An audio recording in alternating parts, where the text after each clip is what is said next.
सलाम शलोम। आज हम सीखेंगे 21वें इब्रानी हरूफ को जो कि है शीन। और शीन का जो साउंड है वो निकलता है श या श, श, श। तो इसी के साथ मैं आपको बताता चलूँ कि ये इंग्लिश के SH के साउंड से सिमिलर है। अब हम देखते हैं हमारी एशियन हिब्रू के अंदर जो है पिक्टोग्राफ लैंग्वेज में हमारा शीन कैसा था।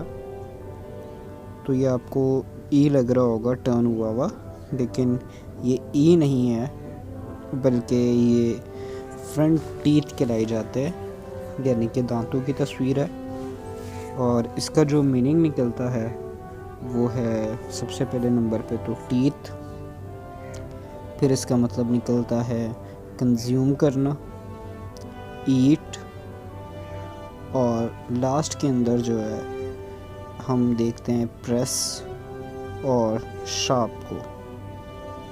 इसको टू भी कहा जाता है, इसके कुछ एडिशनल मीनिंग और भी, लेकिन हम फ़िलहाल इसी को जो है वो अपने लेसन में रखेंगे।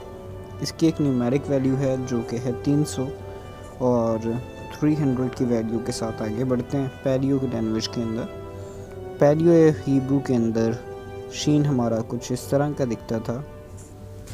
तो ये देखने के बाद आपको इंग्लिश के लेटर जो है वो W याद आ रहा होगा, लेकिन ये W नहीं है, ये है शीन।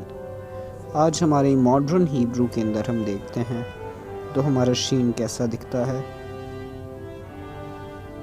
तो शीन जो है ये आपको सिमिलर सा थोड़ा सा लगेगा पैलियो के साथ और उसके साथ भी एशियन के साथ। अब देख लेते हैं कुछ वर्ड्स को जो कि शुरू होते हैं शीन के साथ। शीन से आता है शमैश, शमैश यानी कि सूरज, सन। शीन से आता है शोफार, शोफार यानी कि ट्रम्पेट, नरसिंगा। शीन से आता है शेमैन, शेमैन यानी कि ऑयल, तेल।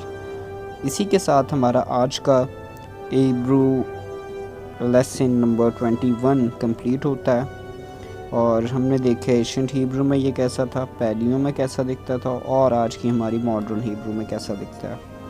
प्लस हमने सीखे हैं 3 इसके साथ वर्ड्स, और भी काफ़ी सारे वर्ड्स बनते हैं, लेकिन वो हम आगे सीखते रहेंगे। और मैं तो कहता हूँ कि आप पर्सनल स्टडी को अब जारी रखें, क्योंकि हम इसके बाद जो लेटर स्टडी करने वाले हैं, सॉरी अल्फ़ाबेट, वो लास्ट होगा। Take care, शलोम।